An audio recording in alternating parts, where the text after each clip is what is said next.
grave.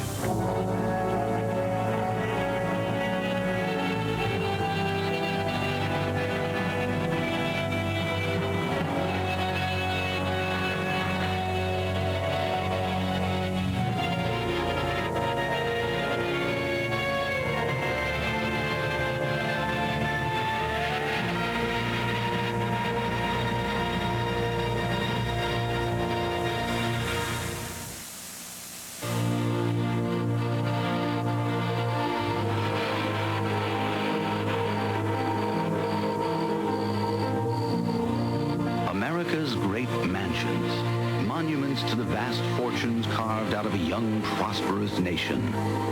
Wealthy people required opulent dwellings, both to ensure a family's place in the upper strata of society and to satisfy a need for self-expression. A mansion often enabled its builder to create his own heaven on earth.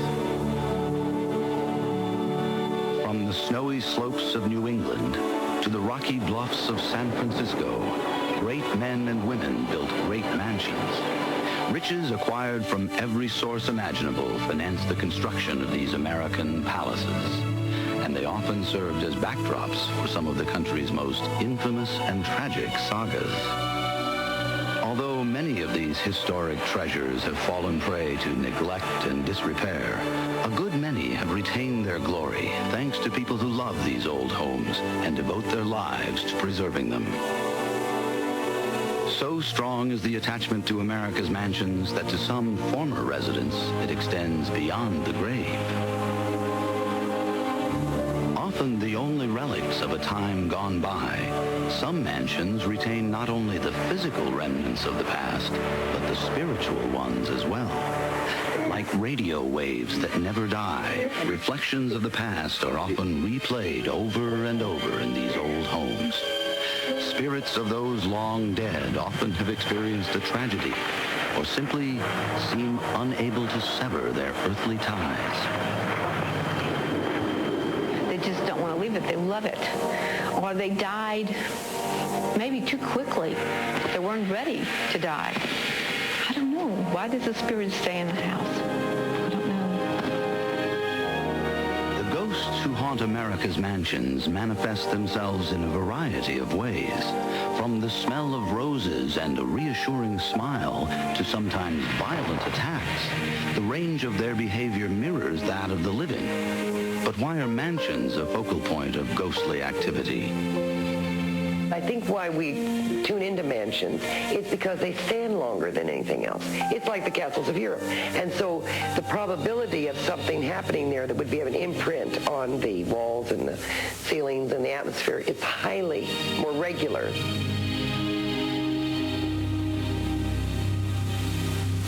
One of America's most active haunts is Balleroy Mansion, located in the affluent Chestnut Hill section of Philadelphia.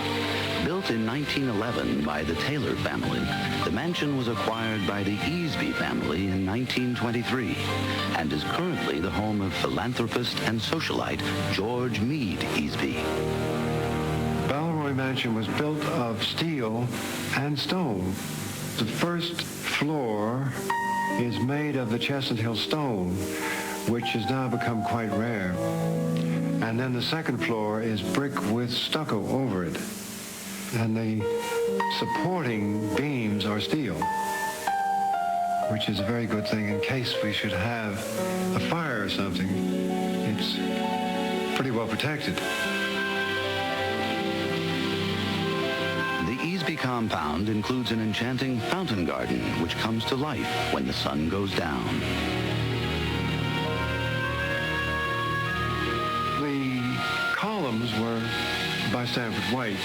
He was quite a fine architect, and those are from a house of his. The fountains were put in later just to make things a little more pleasant out there and a little more decorative.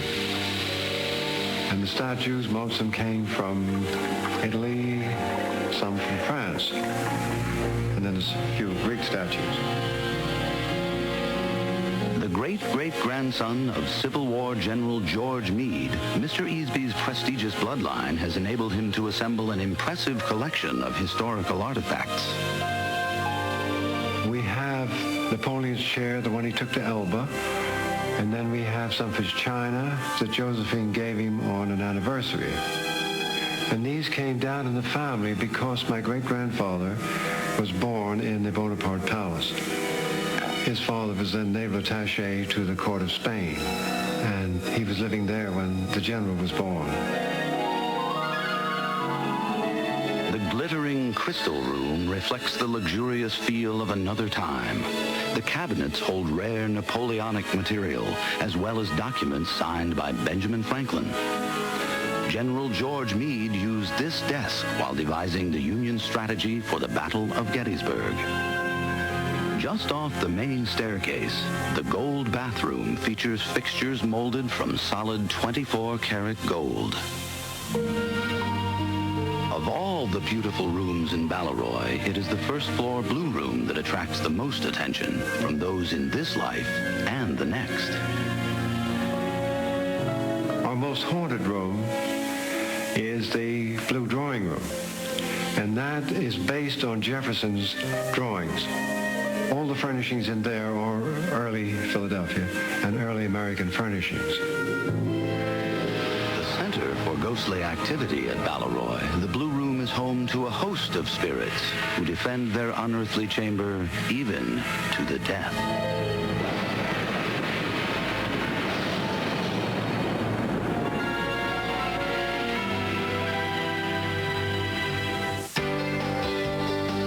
Tours who come to view the home and the historical artifacts it contains. Mr. Meade Easby also hosts several gala social events each year, attended by the rich and influential. However, many visit Balleroy hoping to see evidence of the spirits who dwell there. There are a good many ghosts here. It's really an adventure living here. You never know what's going to happen. It's full of surprises. And many people have said, when they step in this house, Balleroy, they feel they've walked into another world, and they sense something immediately. They sense people around them. They can't quite explain, many of them, what it is. Easby's paranormal encounters at Balleroy began with an apparition he saw as a child. The first time I came here, and I came with my brother, we looked in the fountain out front, and I saw my reflection in it. But I saw a skeleton for him, and after that, he didn't live very long. When he was 11 years old, he died here, and he's been seen at the windows. And we have a contractor here, I think can tell you his experience in seeing my brother here. We're in the pavilion area, and we're having a coffee, and I went inside for something.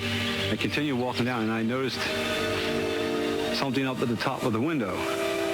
And I said to my buddy, I said, "Hey, look at this." I said, "There's a little guy up there." To me, it looked like a young kid around the age, I guess, about 8 to 10, maybe 12 at the best. It was like looking out the window, and it looked like light hair, light face, light shirt. And as my buddy got down to me, it seemed like it faded off. And I went in, did what I had to do, and came out. And I had mentioned to Mr. Easby, I'd seen a little guy over the window. And that's when he had said to me that was his brother that died years ago. And it made me a little leery, because I said, what the hell's going on here? Balleroy's hauntings are not limited to specters in human form. The ghost of a 1935 Packard sports car revisits the mansion on a regular basis. I've heard what is called the ghost car. It's a steep, long driveway, and you need to really have a serious motor to get up. And I have heard this car come up the driveway, and I'll say, well, somebody just came up the driveway, and he'll say, well, we'll see who it is. And there's absolutely no one there. And he feels that the family looks over him, and that this is one of their wonderful old Packards, and they're coming up the driveway to just check on him. The protective nature of Balleroy's ghosts became evident soon after the death of Mr. Easby's mother. A clue from the grave led to an unexpected fortune for George Meade Easby. My mother had died, and we had some guests, and they were in the blue drawing room, which we feel is the most haunted room. And suddenly, the cabinet in the corner unlocked itself. I had never opened it. The doors swung back and forth, and it knocked very hard. And that pretty much scared my company. And they rather hurriedly left.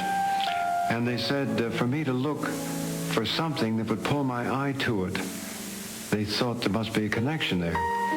So I looked in the cabinet, and I found a small miniature of a great uncle, James Large. And I suddenly realized we had not looked over his will, the old handwritten will. So I went to the bottom of City Hall where they have the old handwritten wills and found his will, and actually I was to be included, and nobody knew it. So we feel that that was a definite reason for that scare. Not all the ghostly messages from the Blue Room are positive ones. A menacing aura pervades the room, and a feeling of dread prevents some visitors from entering. The first time Mr. Easby invited me to the house, I looked into the Blue Room there in the dark, and I saw what I thought was a blue fog. And I said, Meade, I think it's getting cold out. You can see the fog in the room. He says, oh no, that's the ectoplasm. Ectoplasm is what forms when there's a spirit or a ghost around. And they leave energy. And the ectoplasm is the energy left by them, or the energy when they are forming. These visible traces of unearthly spirits often escape detection by the naked eye, but are sometimes captured by the sensitive lens of the camera. We've taken a good many photographs. And one of our most interesting ones is the greeting one gets at the top of the stairs with a ghost there with its arms outstretched. That unnerves people quite a bit. And then the ghost floating down the stairway, we have a picture of that.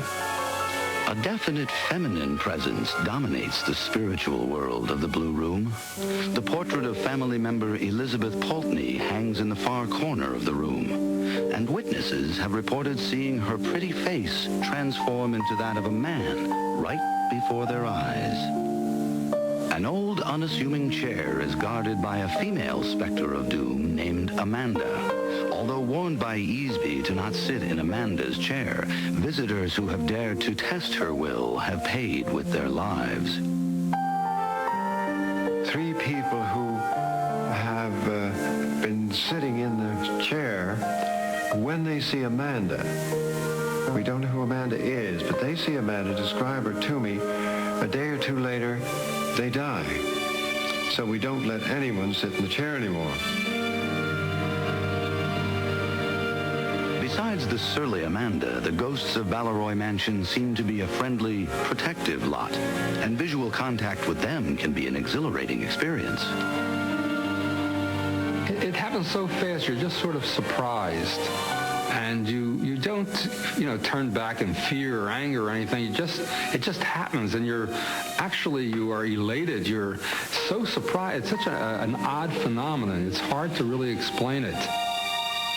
It's a wonderful place, and it's very interesting to be here, and I am feeling more comfortable with it, but it's still something that I look out for, I watch for, I enjoy, but I'm a little afraid of it.